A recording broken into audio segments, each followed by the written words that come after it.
A'udzu billahi minasyaitonir rajim. Bismillahirrahmanirrahim. Wa kadzalika ja'alna likulli nabiyyin aduwwan syayatinal insi wal jin. Syayatinal insi wal jin yuhi ba'dhum ila ba'dhin zukhrufal qawli ghurura. Walau syaa rabbuka ma fa'aluhu fadharhum wa ma yaftarun. Walitasgha ilaihi af'idatul ladzina la yu'minuna bil akhirah waliyardahu waliyaqtarifu ma hum muqtarifun.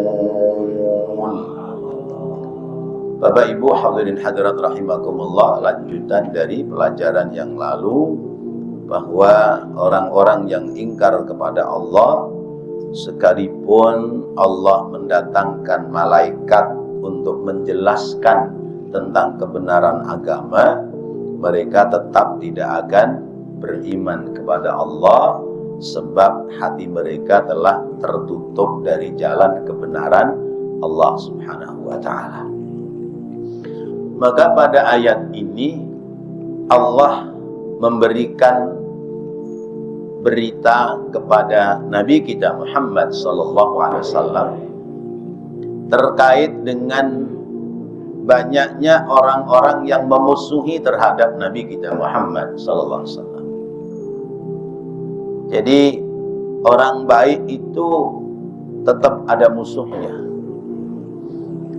Maka ketika Nabi banyak musuh, Allah kemudian menjelaskan, wahai Nabi Muhammad, yang banyak musuh itu bukan cuma kamu saja, tapi nabi-nabi yang dahulu juga banyak musuh. Wa kadzalika ja'alna likulli nabiyyin aduwwa.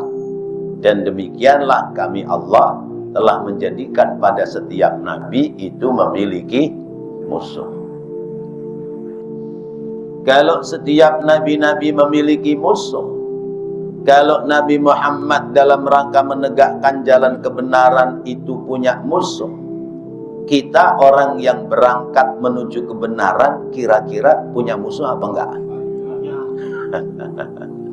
Iya. Maka mana yang musuh, mana yang kawan, mana yang lawan, itu kita kudu tahu. Yaqulullahu ta'ala, wa kama ja'alna laka ya Muhammad a'da'an yukhalifunaka wa yu'adunaka wa yu'anidunaka ja'alna likulli nabiyyin min qablika aydan a'da'an. Allah berfirman, wahai Nabi Muhammad sallallahu alaihi wasallam, sebagaimana aku jadikan untukmu musuh ya, yang menentang dan memusuhimu, maka kami juga dulu menjadikan musuh bagi nabi-nabi sebelum kamu.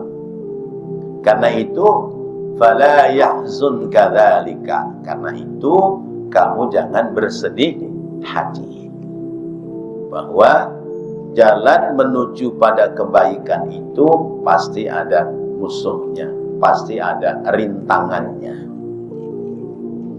Musuh dan rintangannya siapa? Nah, nanti dijelaskan ya.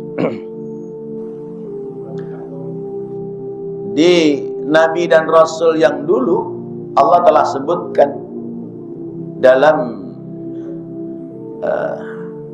surat yang sama, yaitu Allah firmankan, walaqad kudzibat rusulun min qablika fasabaru ala ma kudzibu wa udhu hatta atahum nasruna. Dan sungguh Rasul-Rasul sebelum kamu wahai Nabi Muhammad telah didustakan oleh umatnya. Fasabaru ala ma kudzibu. Tapi Rasul-Rasul itu tetap sabar sekalipun didustakan oleh umatnya. Berapa banyak kisah-kisah tentang para nabi dan para rasul yang sampai kepada kita. Seperti misalnya ketika Allah mengutus Nabi Allah Ibrahim alaihissalam, Allah sudah siapkan musuhnya Nabi Ibrahim. Siapa? Namrus. Namrusnya sudah lebih dulu diciptakan oleh Allah. Bahkan Namrusnya diberikan kekuasaan kerajaan yang besar di negeri Babilonia. Sehingga ketika Nabi Ibrahim diberikan gerakan untuk menuju kepada kebaikan, itu belum apa-apa, belum jadi nabi, sudah diuji. Ingat ketika Nabi Allah Ibrahim mencari Tuhan, tiap saat, tiap waktu, kalau lihat bulan dia bilang, qala hadza rabbi, ini Tuhanku. Ketika bulan itu lenyap, dia mengatakan, Tuhanku nggak bakal lenyap dari peredaran. Melihat bulan, qala hadza rabbi hadza akbar, oh ini kali Tuhanku karena lebih besar daripada bintang. Tapi ketika bulan itu lenyap, Ibrahim mengatakan, oh ini bukan Tuhan. Ketika melihat matahari, Nabi Ibrahim juga mengatakan, oh ini kali Tuhan saya. Tapi ketika matahari malam itu tidak nampak, dia mengatakan, Tuhanku tidak akan lenyap dari peredaran. Maka kemudian Nabi Ibrahim menyampaikan kalimat pengakuan tentang Tuhan itu, inni wajjahtu wajhiya lilladzi fataras samawati wal arda hanifan musliman wa ma ana minal musyrikin. Nah itu jadi doa iftitah buat kita. Aku menghadapkan wajahku kepada Zat yang telah menciptakan langit dan bumi dengan tegak lurus, dan aku tidak masuk dalam golongan orang-orang yang mempersekutukan Tuhan. Ini kan baru proses. Nabi Ibrahim diangkat oleh Allah menjadi seorang rasul. Ujiannya sungguh luar biasa. Mula-mula ditangkap oleh Raja Namrus, kemudian dibakar. Tapi karena Nabi Ibrahim punya keyakinan kebenaran itu milik Allah, dan tidak ada sang penolong yang lebih sempurna kecuali Allah, maka nggak minta tolong sama sesama makhluk. Ketika Nabi Ibrahim dilemparkan ke dalam api, itu kalimat yang terucap, hasbiyallahu wa ni'mal wakil. Cukup Allah yang nolongin saya. Selesai sudah. Maka ketika kalimat itu diucapkan oleh Nabi Ibrahim, Allah mengeluarkan kalimat sakti, ya narukuni bardan wa salaman ala Ibrahim. Hei api, berubah sikapmu spontan, yaitu sifat panasmu berubah, bardan wa salaman ala Ibrahim, jadi adem dan menyelamatkan Nabi Ibrahim. Nah ini kisah-kisah ini semua ada dalam Al-Quran. Bagaimana Nabi Allah Musa belum lahir, musuhnya udah disiapkan oleh Allah. Siapa? Fir'aun. Fir'aun ya, itu luar biasa kekuatannya ya. Ya, seorang raja, bahkan tidak sekedar raja, tapi mengaku sebagai Tuhan. Nabi Musa dikirim oleh Allah masuk ke istana Raja Fir'aun. Ya. Kan ini hal yang secara akal nggak masuk akal, mustahil. Ya. Fir'aun sedang mengumumkan menyembelih bayi laki-laki yang lahir tahun itu. Ya. Tapi begitu istrinya, permaisurinya menemukan bayi yang ngambang di sungai, dibawa pulang, ya, Allah kasih lupa itu Fir'aun, sehingga bayi-bayi yang lain, yang laki-laki yang lahir disembelih, ini bayi laki-laki dianterin ke istananya malah dirawat. Nah ini kan namanya kuasa Allah. Jadi setiap nabi, setiap rasul, semua itu ada musuhnya masing-masing.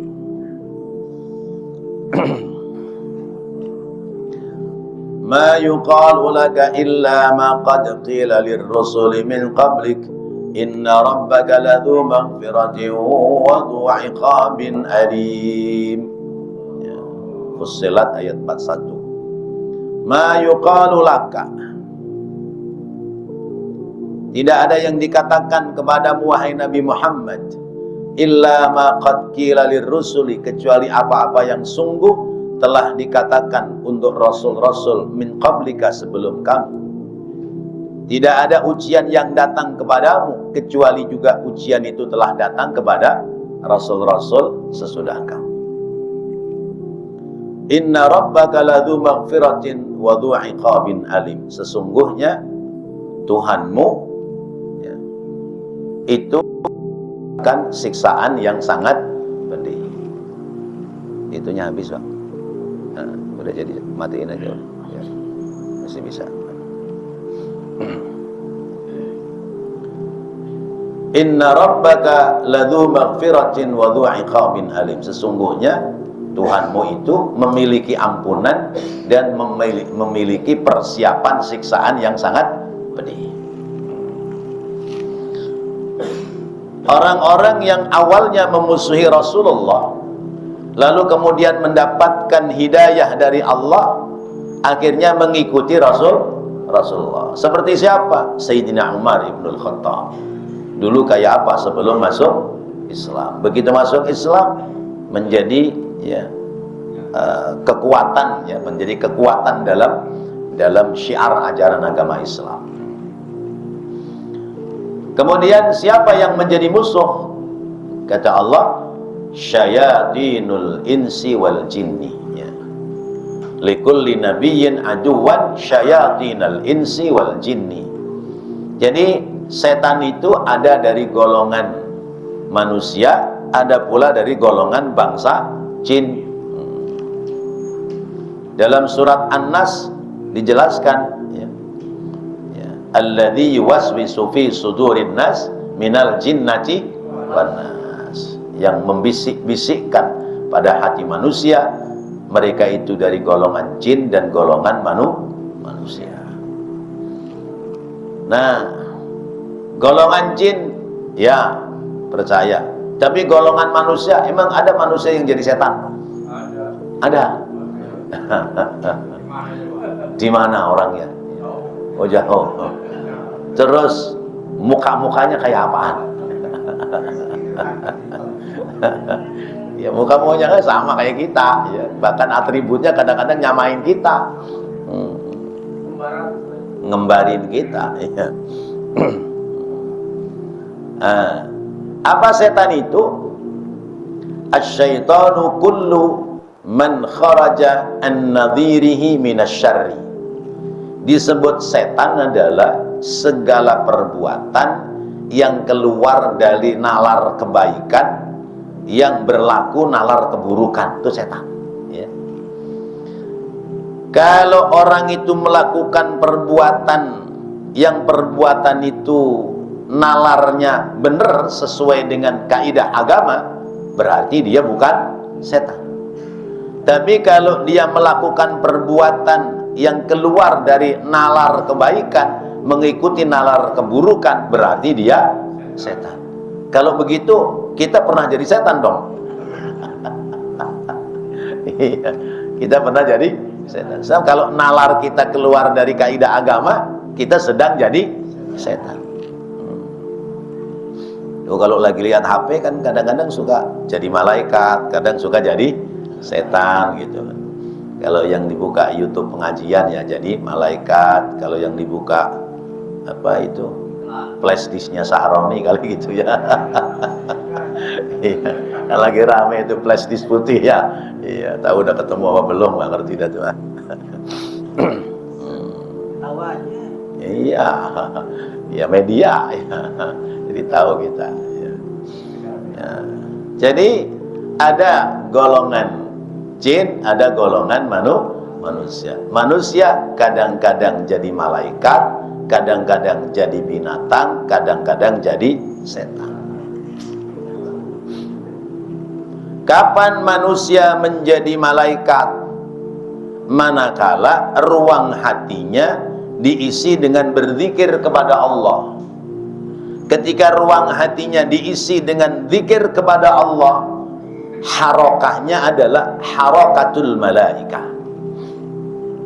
Gerakannya menjadi gerakan malaikat. Sampai dibela-belain pada tidur di masjid, pingin bisa sholat berjamaah 5 waktu nggak ketinggalan. Nah itu kan berarti kan harokat malaikat. Meninggalkan keluarga, ya, jauh-jauh dari Surabaya, dari Malang, dari ya mana-mana, ada yang dari luar Jawa, hanya kumpul di masjid, ya, halaqah agama, kemudian sholat jamaah 40 hari, 40 waktu, itu supaya tidak tertinggal. Nah ini namanya berarti harokatul malaikat. Harokat malaikat itu berarti orang, ya, menjalani agama, memperturutkan hati nurani yang benar lewat ketentuan agama dan meninggalkan syahwat hawa nafsu. Itu namanya harokatul malaikat. Ada namanya harokatul hayawan. Ada gerakan binatang, gerakan hidup manusia tapi gerakannya seperti binatang. Binatang itu ada nggak gerakan ibadahnya? Nggak ada. Ayam jago pagi subuh dikeluarkan dari kandang mikir belok ke masjid nggak? Nggak ada. Iya. Nggak ada.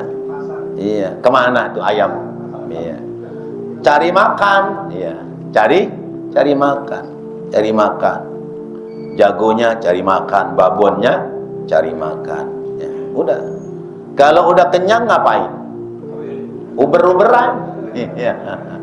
Babonnya diuber jagonya, jagonya nguber babonnya. Pada ngapain? Kawin. Pada kawin. Iya. Nanti sore hari dia ke kandangnya, mikirin apaan? Tidur. Maka binatang itu yang dipikirin cuma 3, ya. Perut, bawah perut, sama mata. Udah.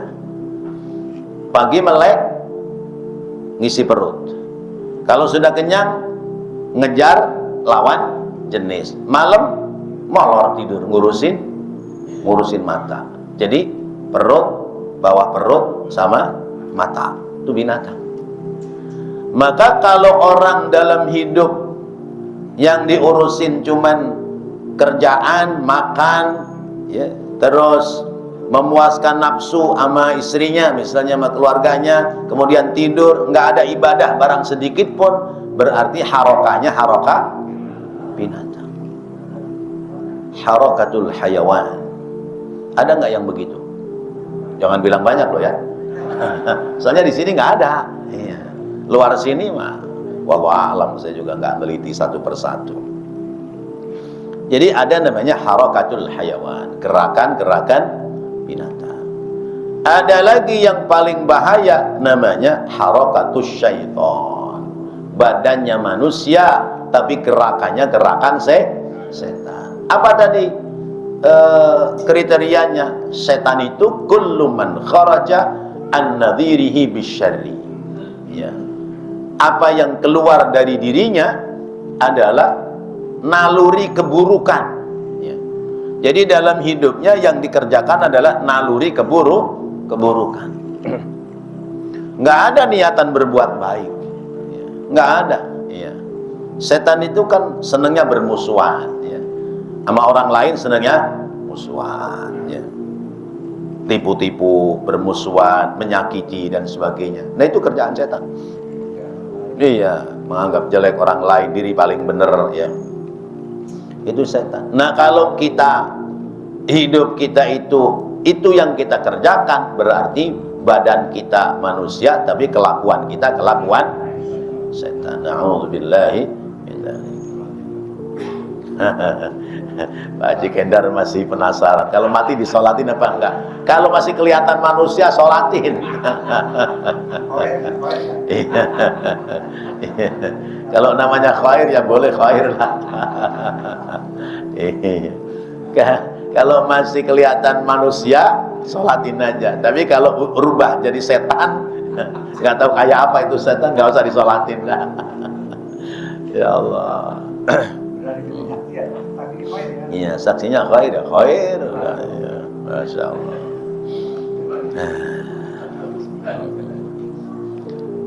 Nah, ada hadis disabdakan oleh Rasulullah SAW memberikan nasihat kepada sahabat Abi Dzar. Hadis ini dari Qatadah. Wa balaghani anna Aba Dzarrin kana yauman yusalli. Ya. Telah sampai kepadaku berita bahwasanya sahabat Abu Dzar satu saat sedang sholat sunnah di masjid. Faqala an-nabiy sallallahu alaihi wasallam, kemudian Nabi sallallahu alaihi wasallam bersabda, "Ta'awwad ya Aba Dzarrin min syayatinil insi wal jinni. Ta'awwad ya Aba Dzarrin min syayatinil insi wal jinni. Abu Dzar, mintalah kamu perlindungan kepada Allah dari godaan setan manusia dan setan jin." Faqala, kemudian Abi Dzar bertanya, "Awa in minal insi, ya. Awa in minal insi syayatin?" Ya Rasulullah, emang ada setan dari manusia? Faqala Rasulullah SAW, kemudian Rasul bersabda, "Na'am, iya. Ya, ada setan dari manusia menghalangi kita dari ibadah kepada Allah. Kita giliran sholat, giliran ngaji, dia ngajak mancing. Iya. Oh, iya. Siapa tuh? Nih malam giliran sholat, giliran ngaji. Udahlah, mancing dah. Mancing kan jarang-jarang, ngaji kan setiap malam minggu ketemu. Kan malam minggu besok masih bisa. Tuh berarti kalau kita ke bawah ya, ikut mancing, ninggalin ngaji, berarti ke bawah setan manusia. Ya kalau mancingnya ikan di laut, kalau mancingnya konde, ya, kan ribet jadinya. Ya itu. Dijelaskan pula pada hadis yang lain, ya, riwayat dari Ubaidah bin Hasihas, ya, masih dari sahabat Abi Dzar, qala ataitun nabiyya sallallahu alaihi wasallam, aku mendatangi Nabi SAW wa huwa fil masjid, sedangkan Nabi sedang di masjid. Fajalastu, lalu aku duduk, enggak sholat tahiyatul masjid. Faqala, kemudian Nabi bersabda, ya Aba Dzar, hal sholaita, Abu Dzar, kamu udah sholat sunnah tahiyatul masjid apa belum? Qultu la, aku berkata belum ya Rasulullah. Qala qum fasalli, ya, bangun sholat dulu. Qala faqumtu, kemudian aku bangun, fasallaitu, lalu aku sholat, summa jalastu, kemudian aku duduk, kembali duduk bersama Rasulullah. Faqala, kemudian Rasulullah bersabda, ya Aba Dzarrin, ta'awwadz billahi min syarri syayatinil insi wal jinni. Wahai Abu Dzar, mintalah perlindungan kepada Allah dari kejahatan setan manusia dan setan jin. Qala qultu ya Rasulullah, aku bertanya ya Rasulullah, walil insi syayatin, apakah dari kalangan manusia ada setan? Qala na'am, ada. Mana berani nggak datang ke masjid tuh setan manusia? Berani ngambil sendal, berani ngetok kotak amal. Nah, itu ya, ada tuh yang begitu. Iya, kotak amal hilang tuh colong setan itu. Itu. Jadi setan jadi-jadian manusia. Nah, ini pelajaran buat kita, kalau datang ke masjid kita dianjurkan sholat sunnah tahiyatul masjid. Kalau kita datang pas mau tahiyatul masjid, lalu kemudian pas adzan, utamanya zuhur asar, ya, zuhur asar atau subuh, begitu datang lagi adzan, kita nggak mungkin tahiyatul masjid, maka tungguin adzan selesai. Kalau adzan selesai, sholat kita, sholat qobliyah zuhur, qobliyah asar, qobliyah subuh. Kalau maghrib, sholat kita bukan qobliyah maghrib, tapi sholat sunnah mutlak bainal adhanaini, karena qobliyah maghrib tidak ada. Maka niatannya usolli sunnatan raka'ataini mustaqbilal qiblati lillahi ta'ala.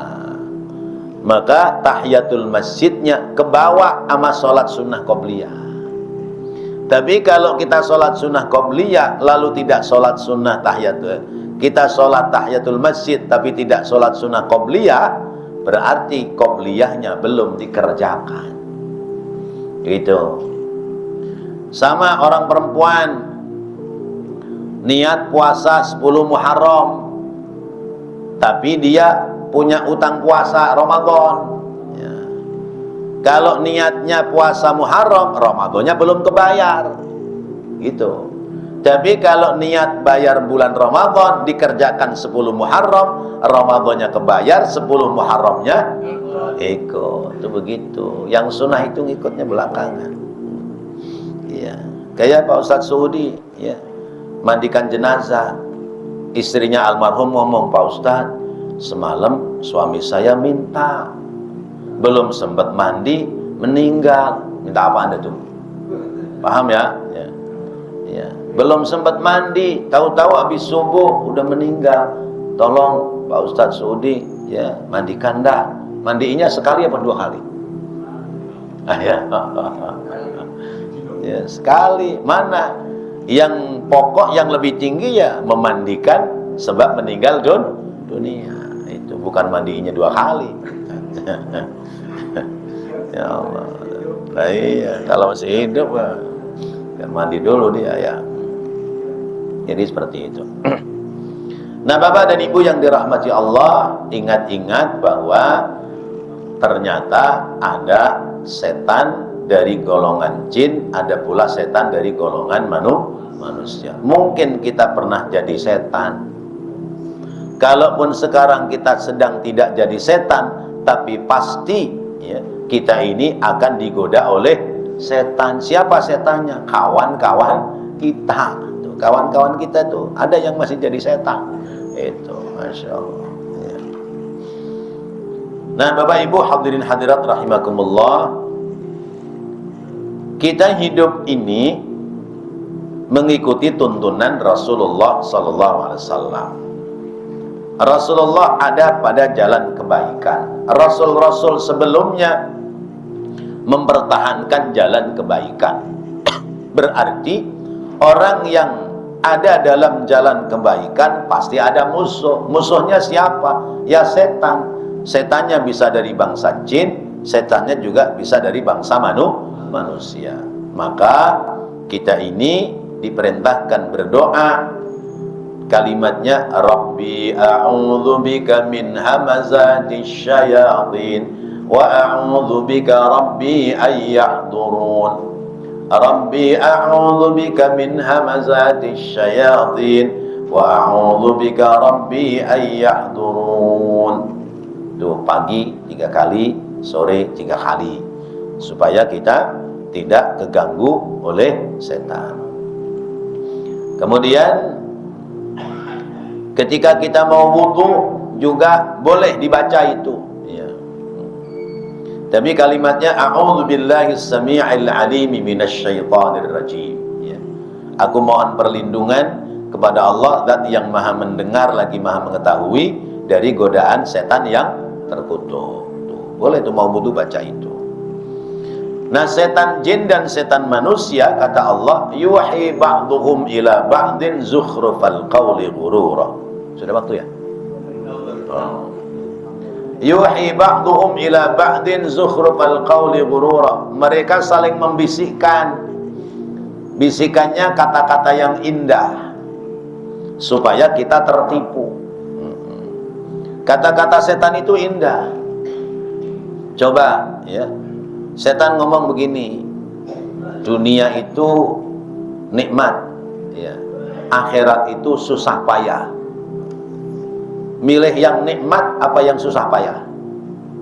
Hah? Kalau milih nikmat berarti milih pantesan suruh sholat pada susah. Iya. Iya.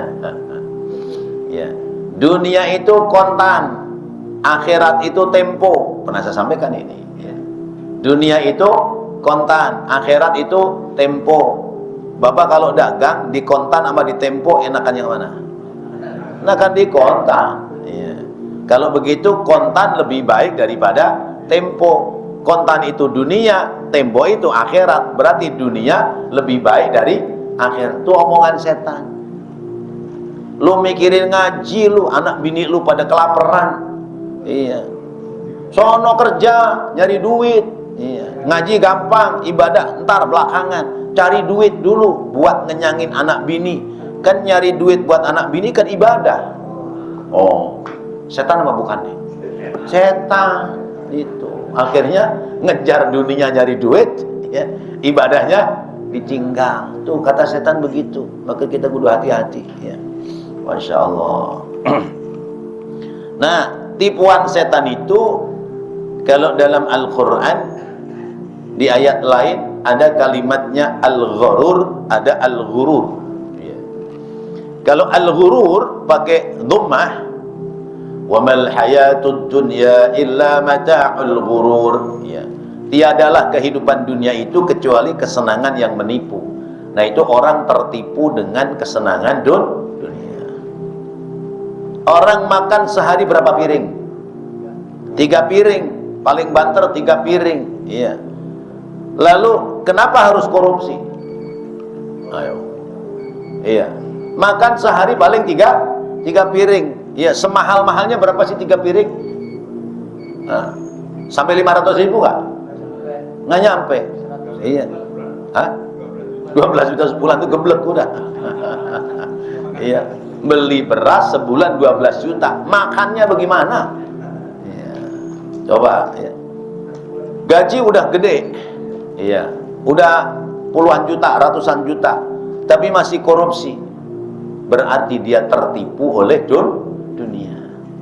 Wa mal hayatud dunya illa mata'ul ghurur. Berapa banyak orang tertipu oleh kesenangan-kesenangan dunia. Yang kedua, al-gharur. Gharur itu tertipu oleh kenikmatan dunia, meninggalkan kenikmatan akhirat.